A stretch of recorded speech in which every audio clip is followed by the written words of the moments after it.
హరే శ్రీనివాస, హరే శ్రీనివాస, హరే శ్రీనివాస.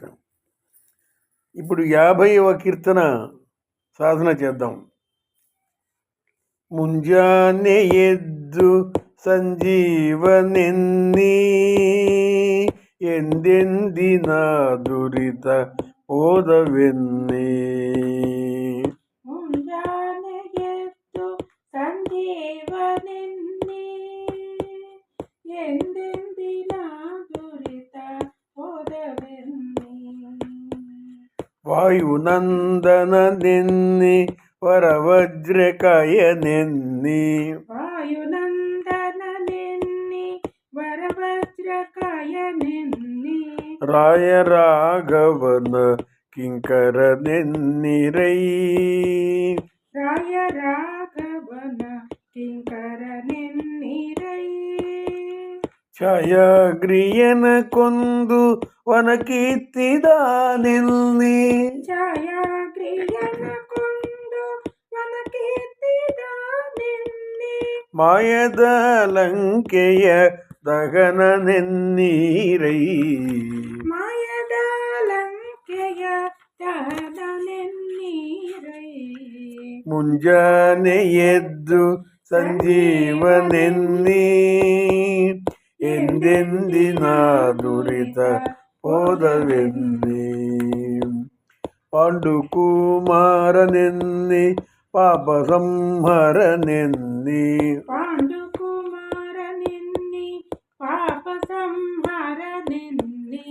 ಉಂಡು ವಿಷವ ತೇಗಿ ದಾನೆನ್ನಿರೈ. ಉಂಡು ವಿಷವ ತೇಗಿ ದಾನೆನ್ನಿರೈ. ಲೆಂಡ ಹಿಡಿಂಬಕನ ಕೊಂದಾನೆನ್ನಿ. ಲೆಂಡ ಹಿಡಿಂಬಕನ ಕೊಂದಾನೆನ್ನಿ.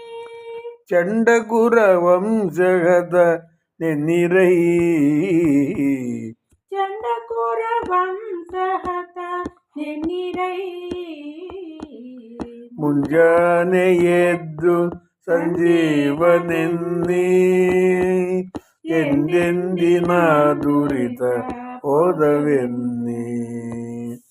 ಆನಂದ ತೀರ್ಥನೆನ್ನಿ ಅಮಿತ ಜೀವಾತ್ಮನೆನ್ನಿ. ಆನಂದ ತೀರ್ಥರೆನ್ನಿ ಅಮಿತ ಜೀವಾತ್ಮನೆನ್ನಿ. ಜ್ಞಾನಕ್ಕೆ ಮೊದಲು ದೇವತೆಯನ್ನಿರೈ. ಜ್ಞಾನಕ್ಕೆ ಮೊದಲು ದೇವತೆಯನ್ನಿರೈ. ಆನಂದಮಯನಾದ ವಿಜಯ ವಿಠ್ಠಲರಾಯನ. ಆನಂದಮಯನಾದ ವಿಜಯ ವಿಠ್ಠಲರಾಯನ. ಧೇನಿಪ ಜನರಿಗೆ ಕೈವಲ್ಯ ಮಾರ್ಗವೆನ್ನಿ. ಧೇನಿಪ ಜನರಿಗೆ ಕೈವಲ್ಯ ಮಾರ್ಗವೆನ್ನಿ. ಮುಂಜಾನೆ ಎದ್ದು ಸಂಜೀವನೆನ್ನಿ ಎಂದೆಂದಿನ ದುರಿತ ಹೋದವೆನ್ನಿ. ಹರೇ ಶ್ರೀನಿವಾಸ. జయ ఆంజనేయ వరద గోవింద గోవింద. ఇది వాయు భగవానుడి యొక్క సుప్రభాతం కీర్తన. ముంజానే ఎద్దు అంటే తెల్లవారక ముందే లేచి లేక తెల్లవారగానే లేచి. సంజీవనెన్ని ఉదయం లేవగానే ప్రతి వాళ్ళు కూడా హనుమంతుడిని స్మరించాలి. ఎందుకంటే మరి లేవగానే మనం ఇంకా అన్ని కార్యక్రమాలు చేయడానికి ప్రారంభిస్తాం. అన్ని కార్యక్రమాలు చేయాలంటే మనకు ఆరోగ్యము ఊపిరి ఉండాలి, అంటే ప్రాణం ఉండాలి. కాబట్టి దాన్ని ఇచ్చినటువంటి వాయు భగవాను ఒకసారి స్మరించాల్సినటువంటి అవసరం ఎంతైనా ఉంది. అందుకనే ముంజానే ఎద్దు తెల్లవారగానే లేచి సంజీవనెన్ని సంజీవరాయ అని స్మరించండి.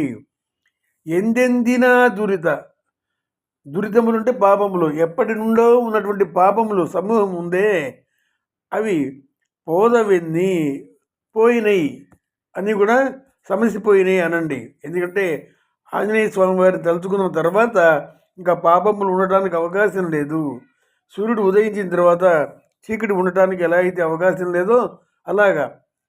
తర్వాత చరణం వాయునందననెన్ని వాయునందన అనండి.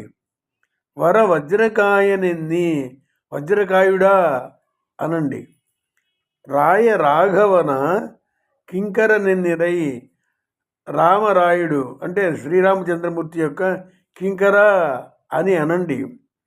ఛాయాగ్రియన కొందు, ఛాయాగ్రహమును చంపి, కొందు అంటే చంపి, అంటే సుందరకాండలో సముద్రాన్ని లంఘించినప్పుడు మధ్యలో ఛాయాగ్రహం అని ఒకటి హనుమంతుడిని లాగుతుంది. ఆ ఛాయను చూచి, నీడను చూచి దాన్ని చంపి, వనకిత్తిదానెన్ని, వనమును అశోక వనమును కిత్తిదా అంటే పెరికినవాడు, అంటే కూకటి బేళ్లతో నాశనం చేసినవాడు.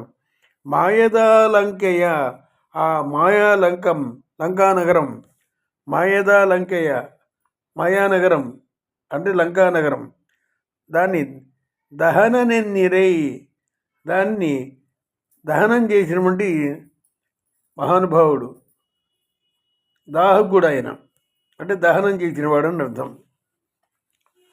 పాండుకుమారనెన్ని, పాండురాజు యొక్క కుమారుడని చెప్పండి, అంటే భీమసేన అని స్మరించండి.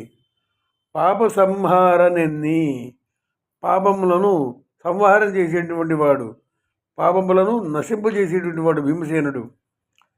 ఉండు ఉషవ విషవ తేగిదానెన్నిరై, ఉండు అంటే తిని, ఏమిటిది విషమును తిని, చిన్నప్పుడు విషం పెడితే ఆ విషాన్ని, ఆ విషపు లడ్లను, విషభోజనాన్ని తిని, తేగి అంటే తేంచి,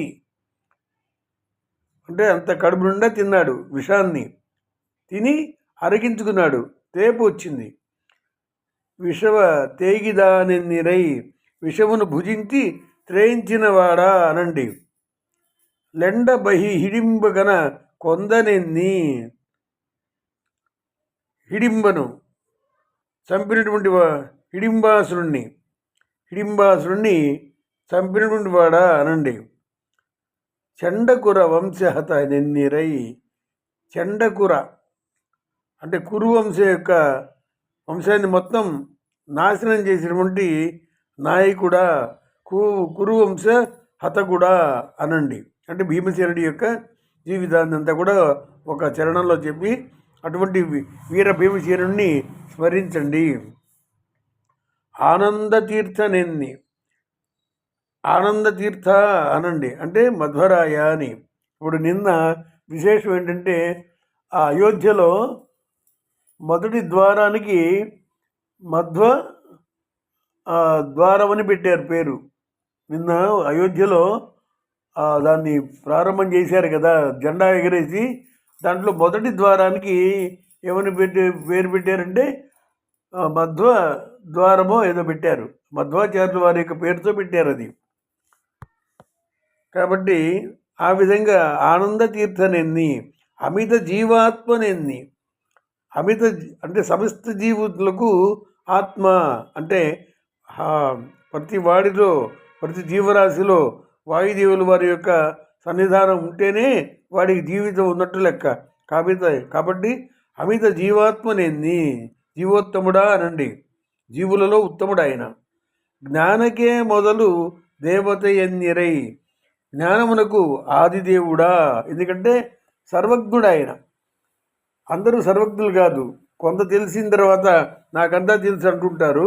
కానీ దేవతలలో కూడా అందరిలోకి సమస్త శాస్త్రములు, సమస్త విషయములు, భగవంతుడి గురించి ఎక్కువ విషయములు తెలిసినటువంటి వాడు వాయుదేవులు వారు. కాబట్టి ఆయన్ని జ్ఞానమునకు ఆదిదేవుడా, ఆనందమయుడా అని పిలుస్తారు.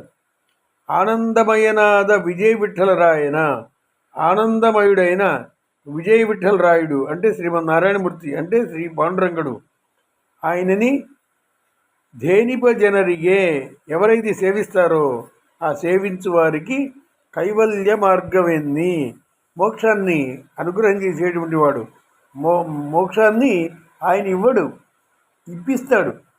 ఎందుకంటే మోక్షదాత, ముక్తిదాత ముకుంద అని ఆ ముకుందుడి యొక్క ముఖ్యమైనటువంటి అనుచరుడు, మంత్రి లాంటి వాడు. కాబట్టి ఈయన యొక్క సలహాతోనే భగవంతుడు ఎవరికి ఇవ్వాలి అనేది తెలుస్తుంది. ఎందుకంటే ప్రతి జీవరాశిలో వాళ్ళ యొక్క బాహ్యంగా చేసే కర్మలు కానీ, రహస్యంగా చేసే కర్మలు కానీ, మనసుతో చేసేటువంటి కర్మలు కానీ సమస్తము తెలిసినటువంటి ఏకైక వ్యక్తి వాయుదేవుడు.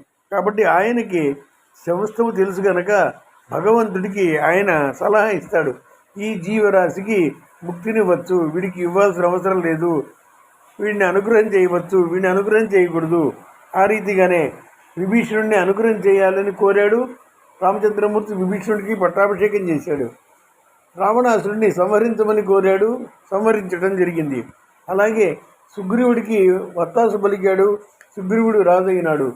అలాగే వాలికి వ్యతిరేకంగా మాట్లాడాడు, వాలిని రామచంద్రమూర్తి సంహరించాడు. ఆ రీతిగా హనుమంతుడు ఏ మాట అయితే చెప్తాడో దాన్ని అక్షరాల పాటించేటువంటి, సమర్థించేటువంటి స్వామి రామచంద్రమూర్తి. కాబట్టి అటువంటి హనుమ భీమ మధ్వ రాయులను అంటే వాయుదేవుల వారిని ప్రతిరోజు ఉదయం లేవగానే స్మరించవలసిందిగా కోరుతున్నారు దాసుల వారు, విజయదాసుల వారు. హరే శ్రీనివాస.